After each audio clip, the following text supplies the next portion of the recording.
Mag-log out ng Spotify account sa ating Oppo Reno 7 5G. So punta lang tayo sa may Spotify application. Ayan. Pag nandito na kayo sa may homepage, may makikita kayo dyan sa kaliwang taas na bahagi. Ayan yung pinakang profile nyo. Click nyo lang.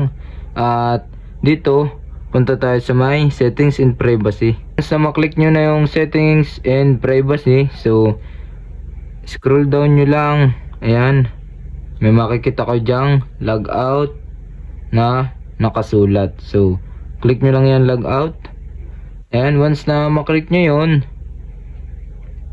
automatic na log out na ang ating Spotify account sa ating Spotify application.